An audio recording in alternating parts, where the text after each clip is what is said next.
quantitative study kasi majority of your paper falls in this category. Okay? And then, titignan na lang natin kung experimental kayo or quasi. Ito, yung mga correlational studies, hindi ko na namin siya kinoconsider. Bakit? Kasi, para pagdating natin ng colloquium, equal bearing na yung lahat.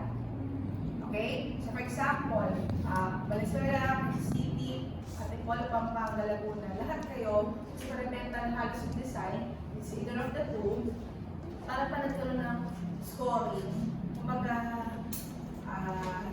kumbaga parehas kayo ng big six, no? Okay. So, ano po ang paraan ng pagsusulat ng research design? Okay. So, dapat state natin kung ano yung approach at saka design. Ang approach nyo, quantitative. Ang design is either a true experimental design or a quasi-experimental design. So, pag quasi, it's either wala kayong control group or wala tayong randomization. Right? So, kung wala kang control group, okay, yung sample mo will be exposed on the control condition and the experimental condition. Pag sinabi naman natin what do you call this? Wala kang randomization, for example, mahirap silang i-randomize ito, EG and CG. So, i-appoint na natin si Barangay A na control group, si Barangay B as experimental. Okay? So, after you state your approach and design, isusulat nyo naman yung inyong justification. Bakit yun yung appropriate na approach at yun yung appropriate na design with proper reference. So, ganito nyo siya susulat. Okay, the study will use a quantitative, through experimental research design. This will determine the effects of, ito yung IB ng pinagkuhanan kong study, on the balance of efficacy among the experimental group that receives extra intervention compared to the control group that received the study materials only, as stated by D. et al. In 2020. Okay? So, in-state nila yung alin? Approach and design, justification. Okay? Klaro po. So, alam na yung format, pero hindi ko sinasabi na kapilin nyo ng copy-paste. Okay? Yung ganyan na ganyan, pati yung fraction, pati yung, yung reference, ha? Okay? Now, pagdating yun ng lokal, okay, or research design, you keep it anonymous. Okay? You just describe the nature or the status of the local.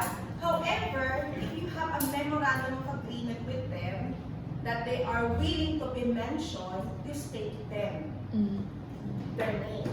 Okay. Bakit po ina-anonymous natin yung lugar? For example, si Miss Chloe, ang study niya, yung life mobility, space mobility. Kapag alaman ko niya rin na yung barangay Karuhatan ay hindi elderly friendly, anong repercussion doon? Pwede nasabi na yung city government ng Valenzuela is not putting something on that particular barangay to make it more livable. Napapangiyak yung isang barangay. Kunyari, may nagawa sila ng study, the prevalence of psychosis among physical therapy students. In-state nyo doon sa study, kunyari, Our Lady of Fatima University, Valenzuela campus. Result of the study, 85% of students enrolled in the Our Lady of Fatima University College of Physical Therapy are diagnosed with moderate to severe psychosis. Papayag kayo, maliban na psychosis tayo. You see my point? So, meron pa rin ethical dilemma doon. Claro? So, kung hindi naman sila pumapayag ng mention, you state them, okay, or you just describe them. But if there is a MOA that they agree to be mentioned, explicitly, you state the exact location. Claro? Okay. So, I'll just skip. Okay. So, anong sample? The study will be conducted in the local community in Valenzuela. O sige, anong local community kaya? O O saan kaya sila nagpunta? Identify na ba? Hindi. I-describe lang. It's a local community. The barangay was chosen due to the significant number of elderly people, ages, okay, according to WHO, this is the definition of elderly, 62, 69. We're starting with the age 60, residing in this area, may pa rin pinangyayat, as stated by, kanina nila nakuha yung data sa City Social Welfare Development Office ng Valenzuela. At yung data na yun ay yung 2020 published. Okay? With an increased growth rate of elderly by 1.2% as and it is also significant for their availability and accessibility to the research. So, justify nila na kaya nila ito pinili not just only because of the number of the possible respondent or participant but also to their accessibility.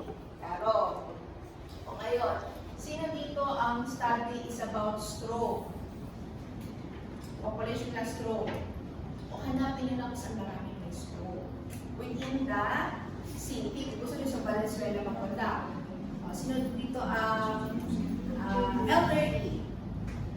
Yan, hanapin nyo lang kung saan maraming elderly. Sino dito yung kunyari, mga may musculoskeletal condition.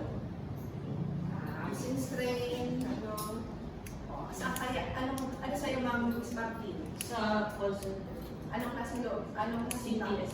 O, saan marami may CTS? Kaya, ano kaya, CTS, anong klaseng job prevalent siya? Office worker, anong klaseng office worker? So, dapat, nyo na, i-reset nyo na, para ma-identify nyo kung saan talaga siya. Okay na po? Now, pag-ibig natin ang population and sampling. Okay? Walang internet. Okay, pagdating natin ang population and sampling, you need to compute for your sample size. So, you need to download your G-Power.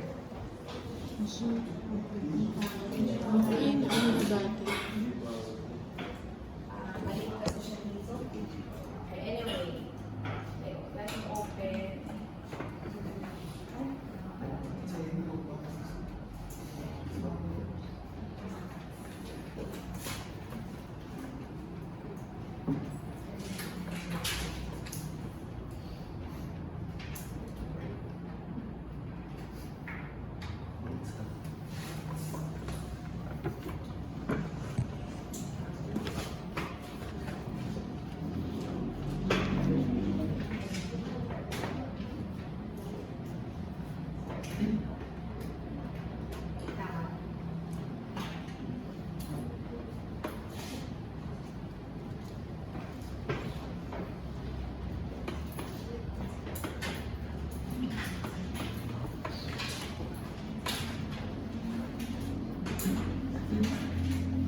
Okay, so you need your G-Power.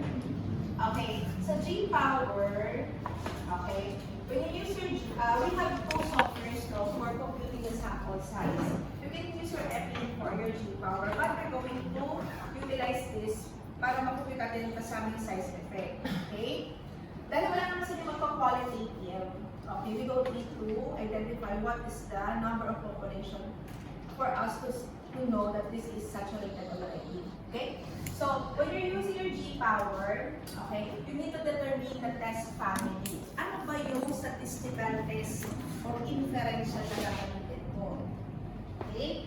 Anong klaseng power analysis? Ang priority ba siya o puso? Required power level, level of significance, and size effect. Okay. So, anong kailangan natin? G-Power N. Kailangan ninyo ng isang mirror study. Mirror study. Sige na, kahit ano yung hanap natin. Sige, anong gusto niyo tao?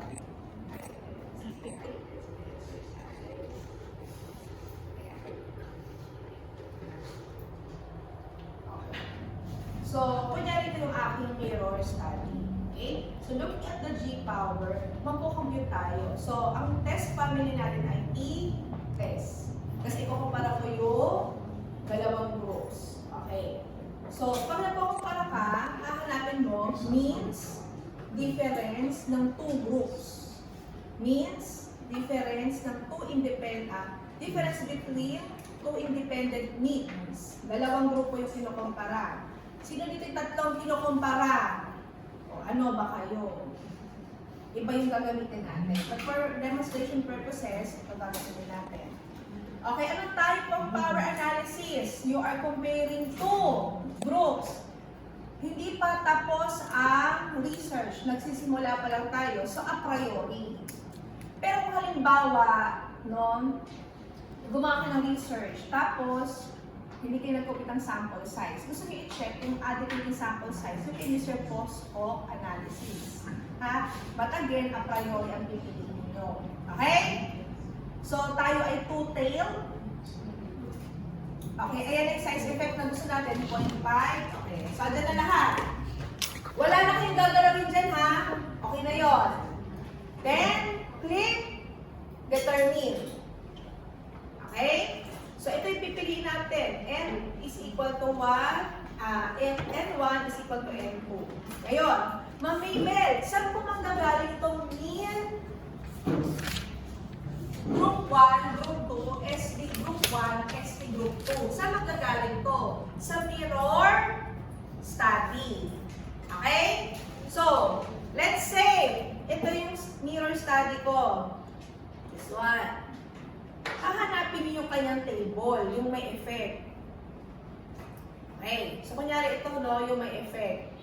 Okay. So, let's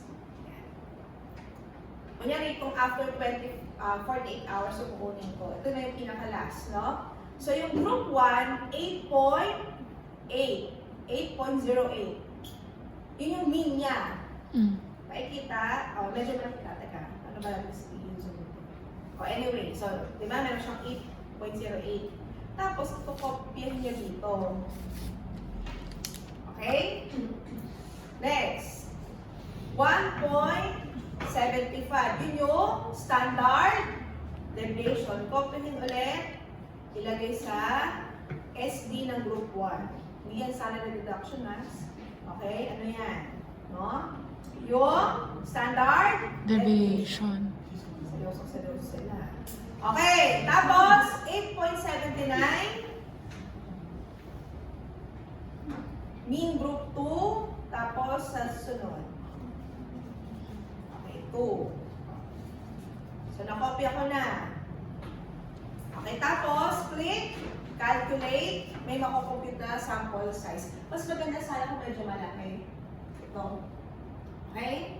At least mga 2. So, for as a 5, aabot ka dapat ng 5. But for demonstration purposes, 0.3 lang siya. Maganda sana kung 0.5. No? Or mas mataas. Okay? So, okay na? Click, calculate. Tapos, calculate and transfer to window. Okay, malilipat siya dito. Nakita? Nalipat na dito. Ay, na 0.5 to, di ba?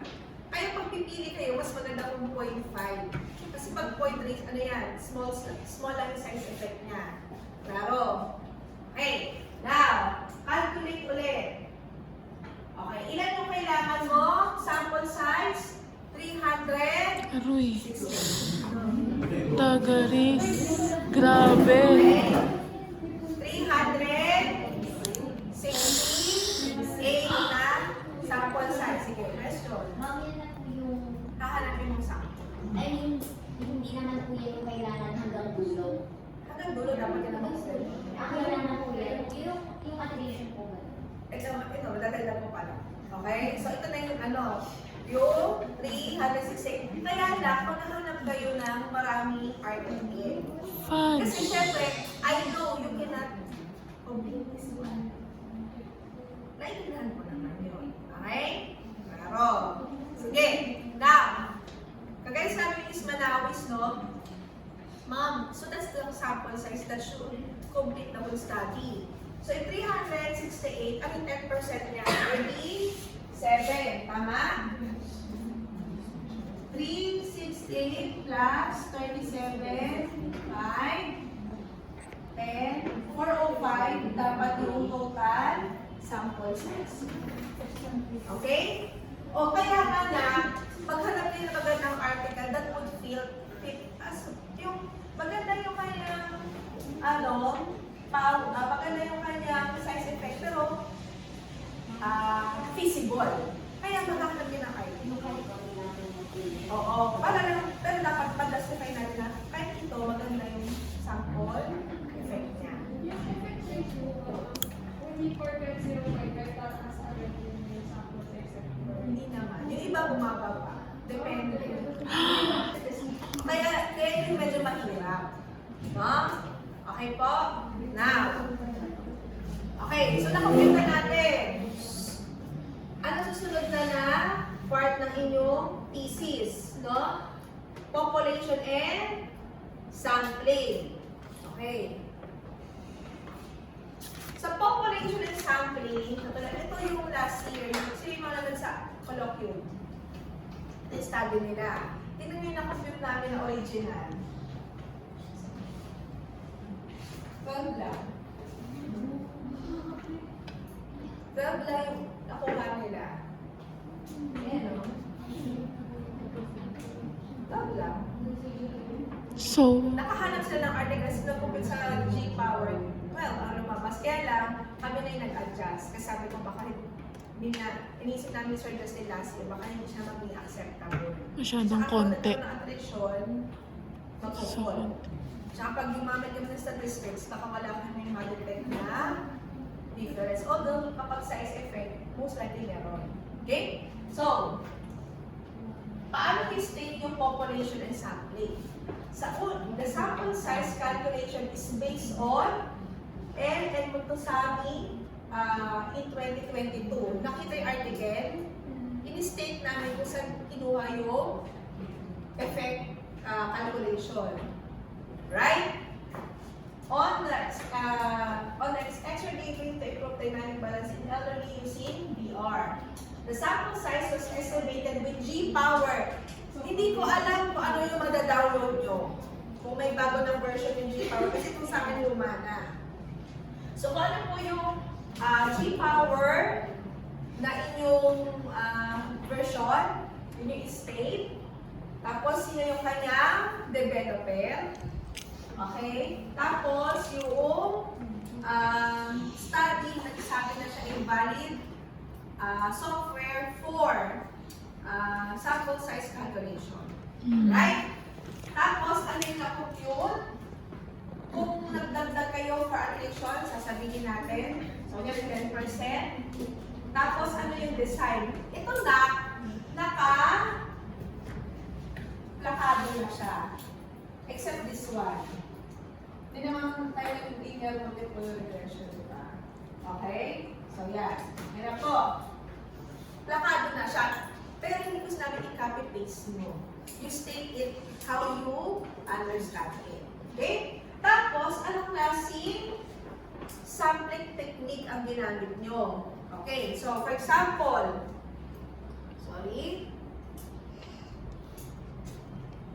okay, nag-probability sampling ba kayo? O na probability. So, did you use simple random, stratified, systematic, cluster, random? So, kunyari, sa barangay Marulas, you pick random names. You use simple random. Pero for example, pinuntahan niyo yung bahay na merong elderly. Kasi pasok nyo sa criterion sampling. Okay po? Ito yung pinili nyo kasi ito yung available. Convenient sampling. Okay? Klaro po. So, depende po yung gagamitin nyo, ha? Okay. So, okay na tayo sa 3.3. Okay, yun yung first paragraph. Ngayon, population and sampling. Sampling is described. Now, who is the population? Diyan papasok yung ROM nyo. Kaya ako, magulit ako, hindi ba talaga kinoconsider yung age? Hindi ba na-consider yung room kung saan natutulog yung matanda? Hindi ba ito consider, for example, yung possession niya sa sports? Bakit? Pagdating natin sa inclusion and exclusion criteria, lahat to nakabase sa ROL nyo. Ngayon, kung dalawa lang ang variable ng ROL nyo, ibig sabihin, masyadong generalize ninyo inclusion and exclusion. Kung baga sa Miss Universe, kahit sino pwede sumali. Maganda, magandang morena, magandang mestiza, magandang Chinese mestiza, maganda sa paligid ng ina, lahat ng kasali. Diba? Oo. Oo naman, walang criteria, diba? So, for example, ano ang risk factor nila kaya? Age, nakakapaglakad, with and without assistive device, comorbidities, walang cognitive problem, MMSA. may risk of falling, bababa ang balance, confidence. O ilang factors yan. Ang kanilang DB kasi is balance confidence. O ano pa? Okay, kapag severe yung kanila,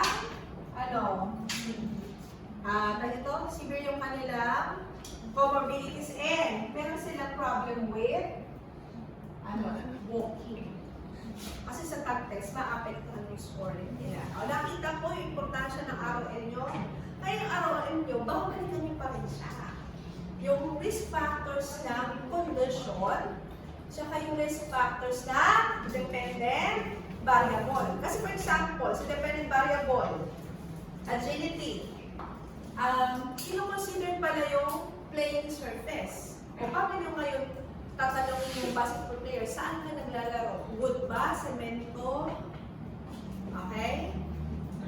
O kaya yung rubberized na floor? Di ba may mga ganong floor na play sa basketball? O ngayon, gaano? Yung pala, kino-consider yung degree of smoothness. Kapag sa agility, o paano susukatin nyo yun yung smoothness? Klaro? O yan, ito na to. Age, gender, lahat. Ang tanong, yung risk factors nyo ba, meron siyang counterpart na outcome measure? Aroy. Okay, kunyari, sino nito yung women's health ang topic, babae. Anong topic mo na?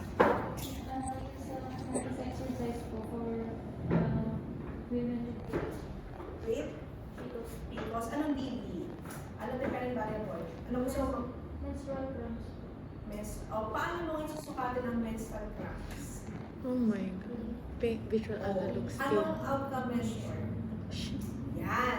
But- Kaya dapat yung mga risk factors kung meron siya, outcome measure. Ma'am, paano mo susukatin yung comorbidities? O you just ask. Ganun ba siya?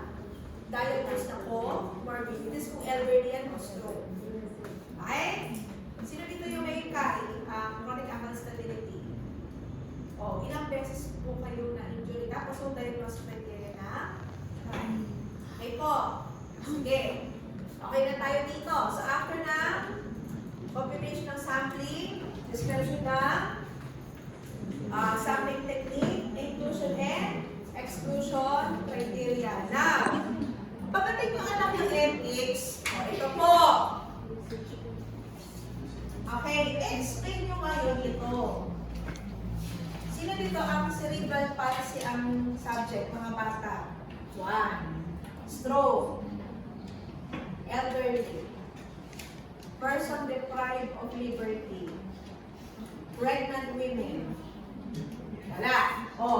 Sa mga nabanggit ko na taas ang kamay, kayo mas kailangan detailed ang inyong ethical consideration. Okay. Sa unang paragraph nyo, mga anak, isulat nyo yung beneficence. Bakit importante ang yung research nyo? Ano ang maitutulong nito sa humanity, sa mankind? This study, for example, kunyari nagbigay kayo ng treadmill exercise. Walking exercise. This study will provide elderly with a cost-efficient but effective intervention to improve the quality of life. Diba? O, ano yung benefit niya? O, ano ba? Meron tayong effective na home exercise program na pwedeng ituro sa isang elderly. O, ano pa?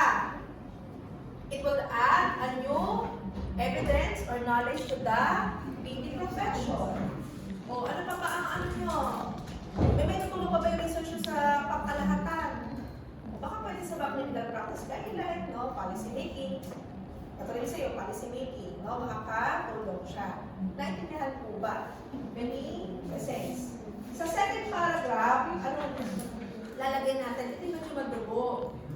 Yung Non-malevolent. non-maleficence. For example, sino dito ang Tulog may ka. exercise?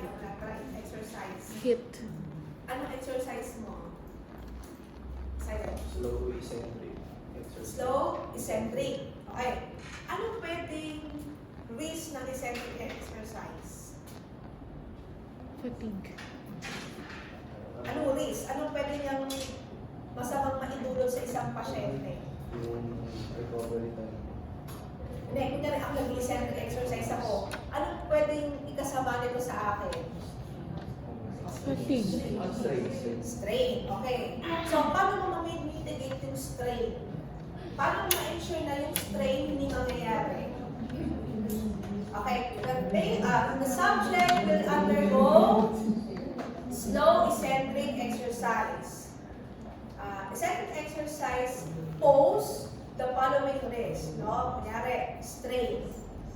The physical therapist will ensure that the appropriate parameters will be set to ensure that hindi siya mai-injure. Ala, ano yun? Meron ka ng mitigating kasi alam mo naman na yun ay posibleng maka-sakit. O, sino dito yung elderly ulit? Okay, ito space, wala kang intervention. Elderly, anong exercise bibigay mo anak? Low aerobic exercise. Paano yun? Low aerobic exercise. Pag ako ay nag-exercise at ako'y matanda, ano pwede ko maramdaman na pwede mag-pose ng risk? Physical risk. Fatigue. Okay, tatas ang blood pressure. Ano gagawin mo pag tawag ng TV ng subject mo habang nag-pepperport? Iiyak. Anong mitigating? Iiyak ka na. Anong preventive action na gagawin ko para kung sakaling ako nagkaroon ako ng episode ng hypertension during the implementation, anong gagawin mo? Correct. You will allow the patient to or the subject to stop in the event that the vital signs were elevated. So, isa pa yung preventive. Before start yung exercise, the researcher will make sure that the vital signs were Normal taken and it is within the normal limits. And kung may medication, Inumin bago. kasama saan? Sa activities prior to the implementation. Okay. For example, ano sabi mo? Ano po? Menopausal spectrum. Okay. Kunyari na may nagsagot. Kunyari nagsagot ng menopausal si Amka. Kunyari lang naman. No? Pinasagutan mo siya through pen and paper. Demographic profile. Sa hindi inaasahang pagkakataon, naiwanan mo yung isang buong envelope ng responses. Naiwan mo sa, let's say, sa may Rice Tower. Aray. Kunyari, naiwan mo doon.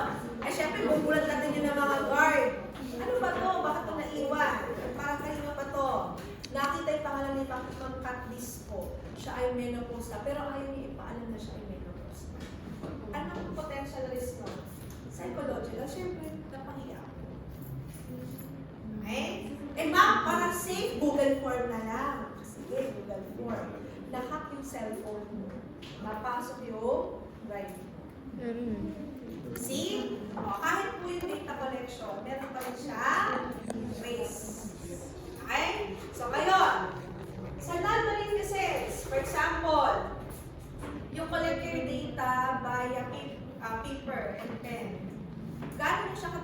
ini-store. Paano niyo ma-ensure na siya ay magiging anonymous? Magkailangan po namin kukunin yung pangalan. Ang gagawin namin, kunyari, no? Subject A, Subject B, Subject C. O kaya, kung experimental group sila, E1, E2, E3, E4, E5, E6. Pag control groups, E1, C2, C3, C4, and so on and so forth. Klaro? O, ano pa? Kung tapos na yung data, ilagay nyo na sa spreadsheet. Anonymous na siya. Anong gagawin nyo sa mga papel? Okay, correct, no? Pwede nyo na siyang shred Shred na. after you utilize. O ngayon, sa summarize data, gano'n nyo siya katagal i-store? 1 month. Until Matapos yung natapos yung study. Baka sabihin nyo doon until eternity. No? Okay? Hanggang sa magulang po ako noon. No? Okay, next! Autonomy. O, how will you state the autonomy? Mahanap. Ano? All subjects will be provided with a comprehensive information about the study program. Okay, upon reading and explaining the protocol, they will be given informed consent written in their local language. Ang tagal. Kasi kunyari, ako, matanda na ako, hindi man ako nakapag-aral eh. So kami sa dibi mga matanda ko, masyado ng mga English, ayaw na English, basahin. hindi nila hindi na basta hindi nila naiintindihan, kaya lang, basta sila pag Tagalog, di ba?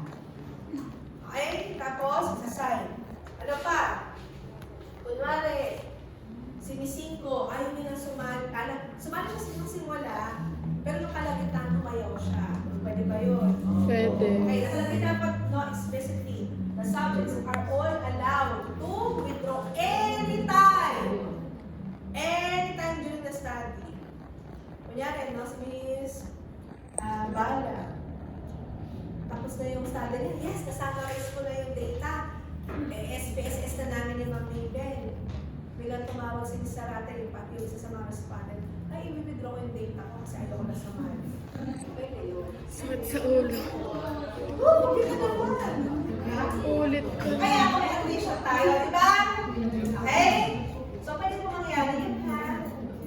Okay. Okay, nung during the press, ko na withdraw eh.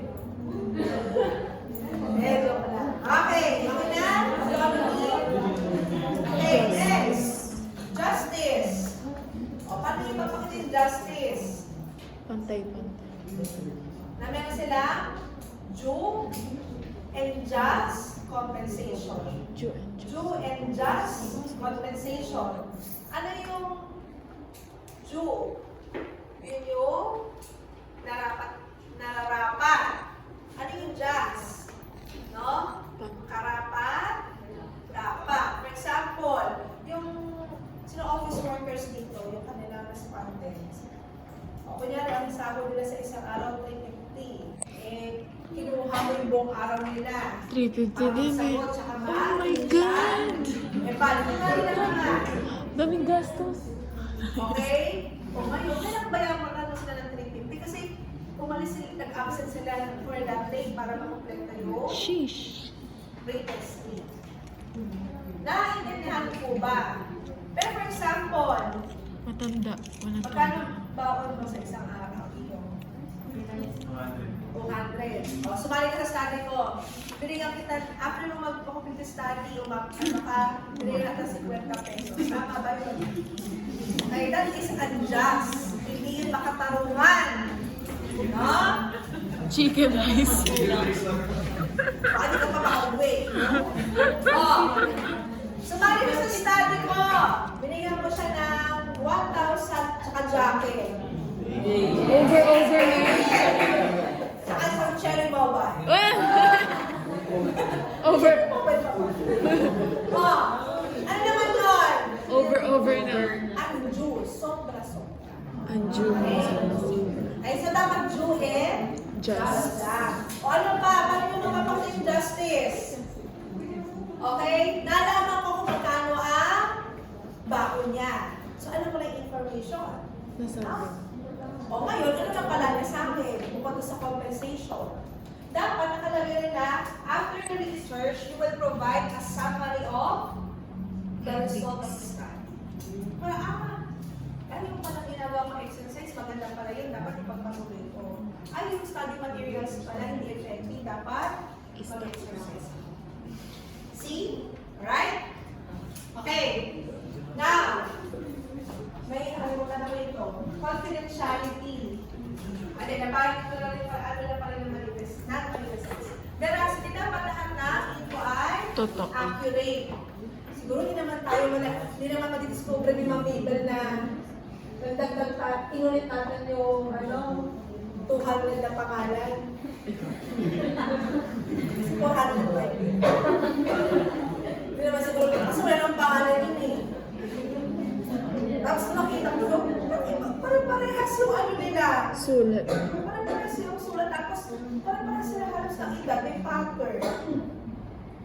Okay? Sige. Okay na po tayo. So, pero ito merong format. You just look how they write it and then you write it as your own. Okay? Now, may mga factors kayo, no? That the inclusion and exclusion criteria. So, how would you obtain those data? Paano nyo i-collect yung data? At paano nyo siya susukatin, no? So, first you need to identify your variables that are measurable. To be measured and measurable. And then, you select an appropriate outcome measured. Tapos, identify if it is a performance-based, kailangan ba yung physical therapist may ipagawa to sa pasyente?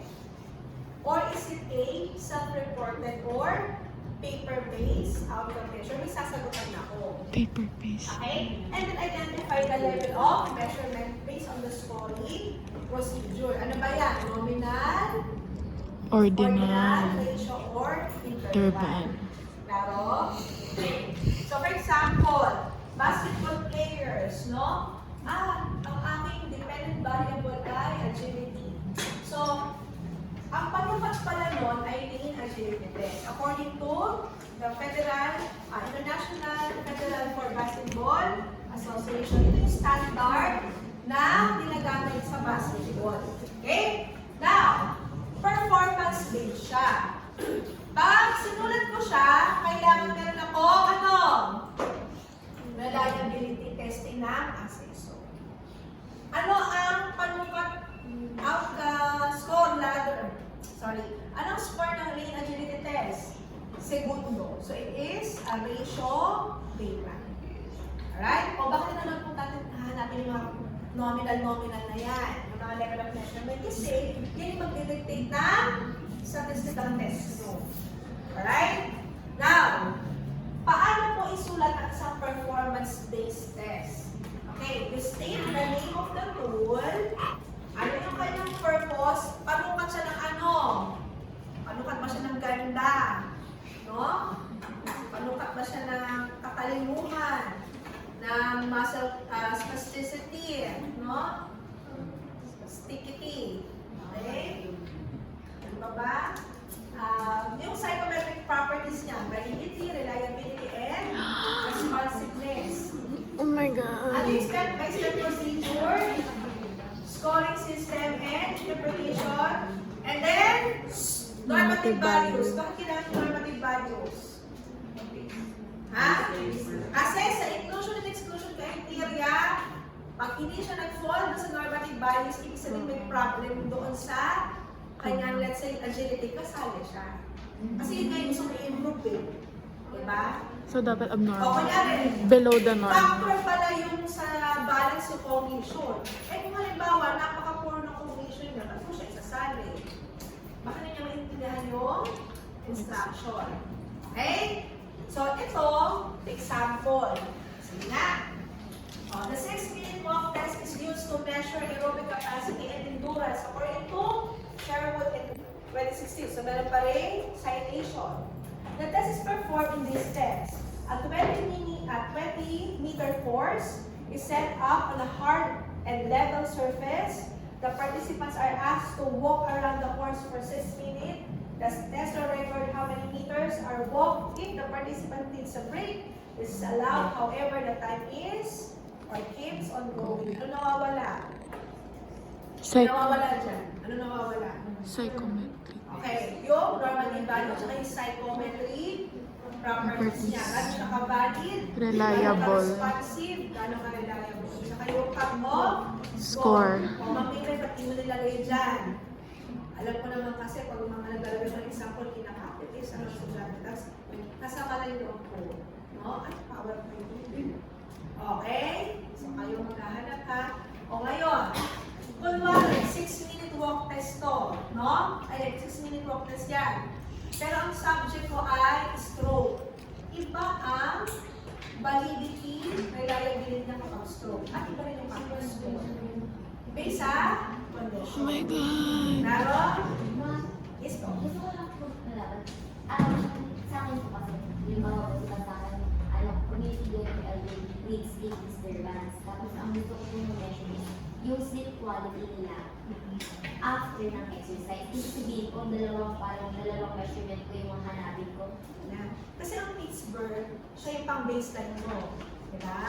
So ngayon, nagbigay ka ng aerobic, exercise. After a week, for example, post-test. Nag-improve ba sila after nilang 1 week? So, Pittsburgh ba yun? Yun po, parang sabi niyo po kasi maghanap po ako nung parang inclusion criteria. Paano masasabi if yung community learning elderly ay nakaka-experience ng sleep disturbance? Parang iniisip ko po, kailangan ko bang maghanap ng questionnaire pa para ma-identify na, okay, this community learning elderly, positive siya na may sleep disturbance siya. So, siya yung bibigyan ko ng outcome measure para ma-measure yung sleep quality niya. Pero kunyari, yung Pittsburgh, sa Pittsburgh, ano yung score mo para masabi hindi maganda ang tulog mo? O kunyari lang ha, ang Pittsburgh, if I'm not mistaken, the lower the score, the worse the sleep quality is. I'm not sure ha. Okay, so we double check. So, if that's the premise, ang hahanapin mo yung score, kunyari, ang score is 10 below. Lahat ng 10 below, sila yung kasali. Kasi sila yung gusto mong i-improve yung sleep. Pero pwede rin po ako gumamit ng ibang parang Pang-motivation, observation para naman. kaysa po sa Pittsburgh. Kasi nag-research po ako about sa Pittsburgh. Parang hindi rin po siya gaano ka-accurate kasi 30 days yung i-visit ng mga tao na Hindi, experience. nagamit na ba siya for elderly? Yun muna. Kung nagamit na siya sa elderly at wala naman siya, hindi listed. Pero ako lang po if Kung meron mas age-specific, Pwede. okay? Sige. Kung maganda rin yun for example, no? Ang gold standard sa agility for sports is T-test. No? Kaya ang T-test will take you yards, no? To measure agility. However, if you're a basketball player, are you taking yards? Hindi. No, you're just playing, for example, ilang meter lang naman ang basketball court, alright? Football player. So kung may mas specific sa condition, mas specific sa population, you choose it. Okay? Pero, for example, si tag test. Tag test, pwede ang gamitin sa Parkinson, amputees, knee OA, to determine the risk of falling. Iba-iba yung kanyang cut-off score, depende sa gusto mo, population mo, i-measure. Okay? O now, paano kung paper-based? Pag paper-based, no? For example, condition ng elderly, ginamit mo minimum pang state exam. Ang una kong tatanungin sa inyo, meron bang Filipino version niya? Wala isa. Ayun. Sa akin wala. Paano yun? O, ngayon, kung may Filipino version, gamitin. Pag wala. Sa ilalim ng English na tanong, maglalagay tayo ng Tagalog sa Pinas. Okay. Kumagay yung subtitling niya. Okay? O, paano naman siya i-report? The same thing. However, ano yung maiiba? Hindi na yung procedure ang kailangan. Ang kailangan ay Domains. number of items, saka yung Domains. domain na Minutes. sinusukat. Okay? So, for example, stroke impact scale. Ano yung domain na sinusukat niya? Okay, strength, hand function, mobility, activity, ability, memory, communication, emotion, and disability level. Okay? So each domain is scored from 0 to 100. The higher the score indicates self or better self-reported, health-related quality of life. So ano na naman ang nawawala ulit? Ako. Score. Alright? Pero ano pa nawawala? Psychometric. Psychometric. Kung gano'n siya ka-valid, reliable, and Response. okay? So, pagdating ng intervention ng anak, ito yung 3.6.1, 0.2, 0.3, 0.4, 0.5, 0.6. Ano Okay? yun? So, ano na intervention, meron kayong sub-events. Ano po yung conception of research studies? Tatlong event yun. No? ROL, ay, dalawa na pala. ROL, thesis proposal, tapos magpapa-ethical approval. Yun lang. So, ano ang mga ginamit yung databases? Google Scholar, Coursera, Scopus, kung ano man yung ginamit nyo. No? Tapos, kayo ay mag-undergo ng thesis proposal. After yung thesis proposal, magsasabi tayo for ethical clearance. Kanino? Sa Institutional Ethical Review Committee. Okay. Now, after nun, magkakaroon tayo ng pilot testing. Bakit kailangan ng pilot testing? Okay, kunyari, meron kang survey na gagawin. Minsan, di ba ginagawa nyo, piniprint ko sa mga, bond paper. Tapos nakita nyo, ako, maka-isang print pala tayo ng bond paper. Dapat pala gawin natin yung naka-pamphlet style para tipid. O kaya no, ay hindi pala maganda yung order natin. No? Dapat pala information, pang-exclusion, tapos yung mga Question. pang-BE na. Kasi pag naman nag-check sila sa exclusion, automatic na sila kasali. Diba? O, ano pa? Ang liit pala ng font size natin, font 8. Pati tayo din natin mabasa. O, yung mga logistic part, itatest nyo na sa pilot testing na paper-based. Pero, okay? O kaya, no, tinagalog nyo yung walang English na questionnaire. Ay, basta kayo ninyo naiintindihan yung Tagalog. Ilang beses po kayo nag-ihiso? Hiso. Nagtututbrush. Di ba sa ginugel, ginugel translate nyo. Ilang beses, how many times did you brush your teeth? Ilang beses kayo nag-ihiso sa isang araw? Pati yung, ano ba ito? Hindi ko rin, ano yung nag-ihiso? Kasi hindi ko rin alam. O kaya, ginawa nyo, on the spot translation. Iba-iba Yan, na. iba-iba kayo ng Translation. Right? So, most likely, bakit yung response? Sa pilot testing, anak ng paper-based, tatanungin niyo yung feedback. Nung sinagutan niyo po yung aming questionnaire, ano pong parte ang hindi niyo maintindihan? Ano po yung gusto nyo i-improve namin para mas mapadali ang pagsasagot? Ngayon, kung performance-based naman po ang inyong ipapilot test, iti-check nyo yung reliability at yung logistics ulit. Okay? So, meron ng template yun. Okay? Now, pre-testing. Dito nyo na kukunin yung sample. Okay? Kaya may pre-testing kasi, for example, ay, marami pala siyang comorbidities, hindi siya kasali. Ay, ano pala siya, no? Ay, hindi pala siya pre-hypertensive. Okay? So, inclusion and exclusion na na sample. Pagdating ng implementation, malamang iba-iba na naman kayo. Siyempre, iba kayo ng IP.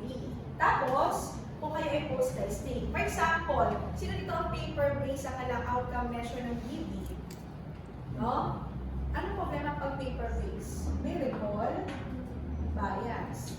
Kunyari kayo, sinagutan niyo yung quiz ngayon. The following Saturday, binigyan ko kayo ng same set of quiz. Ano parang ito yung sinagot ko last week? Yun naman ang isasagot ko. Ay. See? So may recall bias. Okay? So kayo, gusto niyo ba single or kung 6 weeks yung intervention, every 2 weeks? Para makita niyo kung meron siyang in progress between the implementation and then post-testing. And then last, would be your data analysis. Okay? So just take ano yung inyong gagamitin. Statistical test, so yung level of